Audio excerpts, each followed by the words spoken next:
સરફરાઝ દેસાઈની જીદે એમને સફળતાના શિખર સુધી પહોંચાડ્યા છે। જોઈએ વિશેષ અહેવાલ।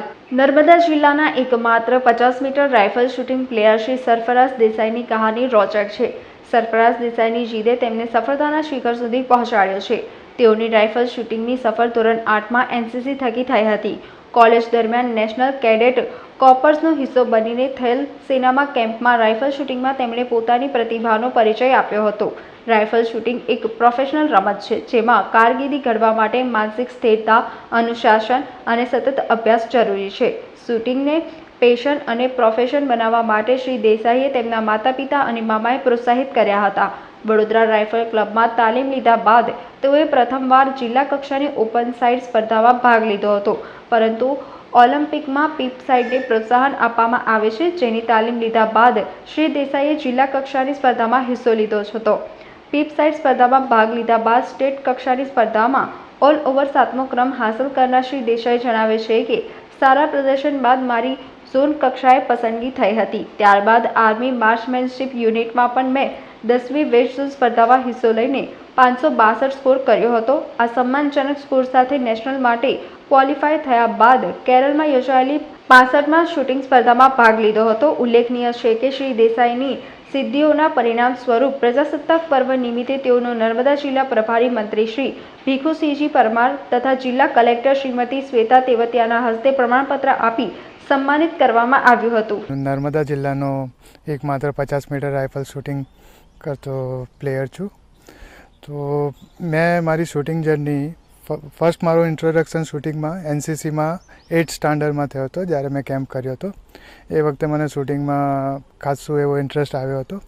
એ પછી મેં કોલેજની અંદર થલ સૈનિક કેમ્પ કર્યો હતો, એની અંદર શૂટિંગમાં મેં સારું એવું પરફોર્મન્સ કરેલું। મેં બરોડા રાઇફલ ક્લબની અંદર શૂટિંગની ટ્રેનિંગ લીધી।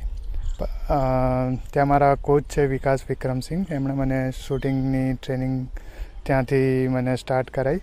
ફર્સ્ટ મેં ડિસ્ટ્રિક્ટ લેવલે રમ્યો ને એના 1 મહિના પછી સ્ટેટ લેવલે હું રમ્યો। સ્ટેટમાં મારું ઓવરઓલ રેન્કિંગ 7th હતું। પછી સ્ટેટમાંથી હું ઝોન માટે ક્વોલિફાય થયો। ઝોન હું મઉ આર્મી માર્ક્સમેનશિપ યુનિટમાં 10th વેસ્ટ ઝોન રમવા ગયો। ત્યાં મેં 562નો સ્કોર માર્યો અને નેશનલ માટે ક્વોલિફાય થયો હતો। ડિસ્ટ્રિક્ટમાં પાર્ટ લીધો ને એની અંદર ગોલ્ડ મેડલ મેળવ્યો હતો। ને એના પછી અમદાવાદ ડિસ્ટ્રિક્ટની બીજી એક કોમ્પિટિશન આવી, એની અંદર બીજો ગોલ્ડ મેં મેળવ્યો હતો। અને 2023 સ્ટેટની અંદર મેં ISSF જે છે ઇન્ટરનેશનલ સ્ટાન્ડર્ડની કોમ્પિટિશન છે, એમાં મતલબ જે આપણા ગુજરાતના ટોપ શૂટરો છે એમની સાથે પાર્ટિસિપેટ કર્યું ને એની અંદર 571નો સ્કોર મારી અને 8th રેન્ક એની અંદર હાસિલ કર્યો હતો। અને ફરીથી હું ઝોન અને માવલંકર માટે ક્વોલિફાય થયો હતો।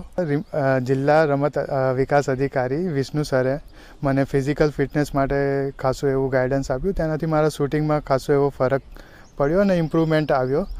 અને મને પ્રોત્સાહિત કરવા માટે એમણે મારું નામ જે 26મી જાન્યુઆરીની અંદર એમણે પ્રપોઝ કર્યું ને ત્યાંથી મને સન્માનિત કરવામાં આવ્યો 26મી જાન્યુઆરીએ કલેક્ટરશ્રી દ્વારા।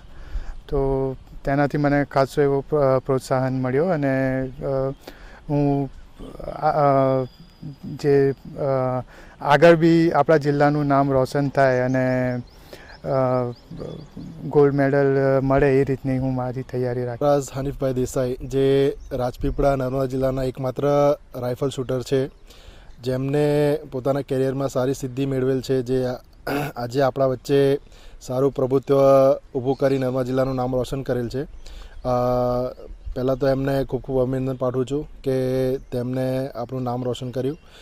તેમના થકી તમામ નર્મદા જિલ્લાના જે ખેલાડીઓ છે જે વિવિધ રમતોમાં છે, જેમ કે kho kho, kabaddi, handball, volleyball, gymnastic, વિવિધ રમતમાં જે ખેલાડીઓ પોતાનું પ્રભુત્વ બતાવવા માગે છે, તેમને એક મારી નમ્ર અપીલ છે કે નર્મદા જિલ્લામાં રમત માટે સુવિધાઓ ઉપલબ્ધ છે, જેની તમામ ખેલાડીઓ, બાળકો, યુવાધનને મારી વિનંતી છે કે તેનો ભરપૂર ઉપયોગ કરો। જિલ્લા રમત સંકુલ ધાબા ગ્રાઉન્ડ ખાતે synthetic track, kho kho court, badminton court, gymnastic hall અને અન્ય રમતો માટે મેદાન ઉપલબ્ધ છે, જેનું તમામ યુવાધન આનો ઉપયોગ કરે, આગળ વધે અને પોતાની કારકિર્દીમાં સારું પ્રભુત્વ બતાવે તેવી તમામ ખેલાડીઓ મિત્રોને મારી નમ્ર વિનંતી છે કે તેનો લાભ લે. સમાચારોના સતત અપડેટ મેળવવા માટે લોકમત ન્યૂઝને યુટ્યુબ ઉપર સબસ્ક્રાઇબ કરો, બેલ આઇકોન દબાવો અને અમારી સાથે જોડાયેલ રહો